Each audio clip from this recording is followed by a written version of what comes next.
বারণ করছি, তবু আমার কথা শুনছে না। আমার কথা শুনছে না, আমার কথা শুনছে না রজত, আমার কথা শুনছে না, বিশ্বাস করছে না আমাকে, না বিশ্বাস করছে না। সব শেষ করে দেবো, সব শেষ করে দেবো, সব কিছু, সব সব সব শেষ করে দেবো, সব সব শেষ করে দেবো, শেষ করে দেবো আমি সব শেষ করে দেবো। কি ভেবেছো তুমি? হ্যাঁ, কি ভেবেছো? আমি কিছু বুঝি না, কিচ্ছু বুঝি না, আমি শেষ করে দেবো সব। না, তোমাকে ছুঁলে তো তোমার কষ্ট হবে না, তোমাকে তোমাকে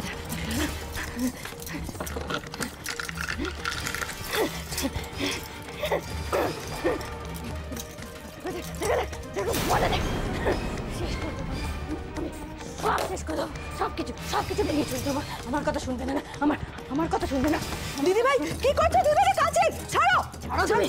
আরে কেন এসব করছো? ঘরের জিনিসপত্র নষ্ট করো না, ছাড়ো ছাড়ো ছাড়ো ছাড়ো। জিনিয়া করছো? আরে ছাড়ো, ছাড়ো বলছি। কেন সরবো? আমি তো তোমার ভালোর জন্য এসেছি, পুলিশের নাম্বার নিয়ে এসেছি আমি, পুলিশের নাম্বার। হ্যাঁ দাদা দাঁড়াও, সব কি করছো বলো তো? নিজেকে কষ্ট দিচ্ছ, ঘরের জিনিসপত্র নষ্ট করছো। রাই চুরি করেছে, রাইকে পুলিশে দিয়ে দাও, তাহলেই হয়ে যায়। ঠিক আছে, এইটা হলো পুলিশের নাম্বার।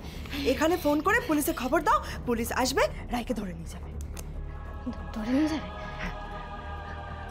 আচ্ছা আচ্ছা জিনিয়া, পুলিশ ধরে নিয়ে গেলে সেক্রেটারি আর রজত আলাদা হয়ে যাবে, চিরকালের মতন আলাদা হয়ে যাবে কেন বলো তো? ওই দোকানে তো ওই লোকটা সেক্রেটারিকে ধরে দিয়েছিল, কিন্তু তারপর তো আবারও বাড়িতে ফিরে এলো। হ্যাঁ, আবার ফিরে এলো, তাহলে কি করে আলাদা হবে ওরা? আবার যদি ফিরে আসে? শোনো, ওই দোকানের লোকটা ভালো করে প্রমাণ করতে পারেনি যে রাই চোর, তাই ছাড়া পেয়ে গেছে। আমরা প্রমাণ করব, ভালো করে প্রমাণ করব। প্রমাণ করবে? কি করবে? এই দেখো, মা তো রজতদাকে ওই সোনার বোতামগুলো বিয়েতে দিয়েছিল। এবার পুলিশ আসলে মা যদি বলে যে মা রাইকে নিজের চোখে দেখেছে এই ঘরের আলমারি ঘাটতে, আর তারপর থেকে বোতামগুলো মিসিং, ব্যাস বাড়ির ভাই ফরমাস খাটে গরিব কাজের লোক সোনার বোতাম চুরি করে বিক্রি করে টাকা নিয়েছে। প্রমাণ হয়ে গেল, ভেরি সিম্পল। হ্যাঁ, কিন্তু জিনিয়া, মা বলবে, মা এই কথাগুলো বলবে? কি মনে হয় মা বলবে? কেন বলবে না দিদি ভাই, কেন বলবে না? তুমি মাকে বললে মা ঠিক বলবে।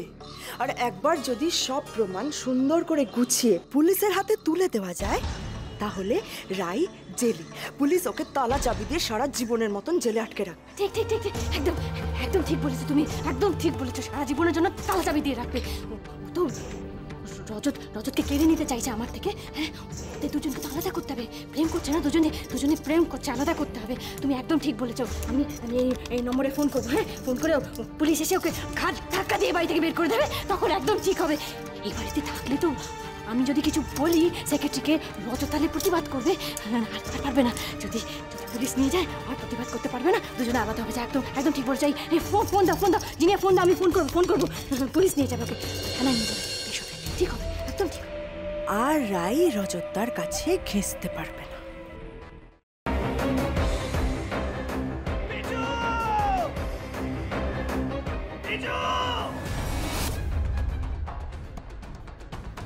কি করে করতে পারলে তুই? ও তোর বৌদি হয়, তুই আমার ভাই হোস।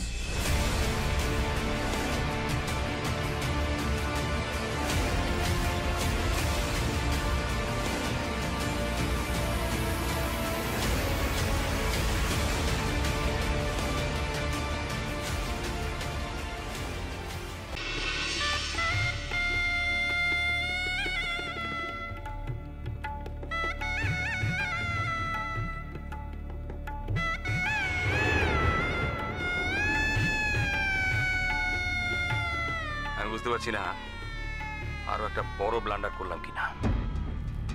কি বড় মামু? আমি ওদের 20 লাখ টাকা দিয়ে দিয়েছি। সে কি কথা? কেন? তোমার কিন্তু কথা ছিল এই কথাটা 5 কান না করার। যাই বাবা, তাড়াতাড়ি বজরংবলীর পূজাটা দিয়েছি। আমি লাড্ডু না দিলে তো বজরংবলীর ব্রেকফাস্টই খাওয়া হবে না। আরে বাবা, এবার তো কোল থেকে নামাও।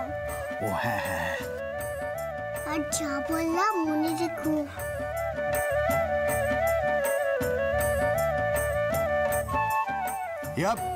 ইয়া সাবধানে দেখে। বড়রাজু, আমরা চেষ্টা করছি যাতে ওকে যত তাড়াতাড়ি সম্ভব। জোর দিয়ে বলতে পারেন কি ওকে জীবিত অবস্থায় পাওয়া যাবে?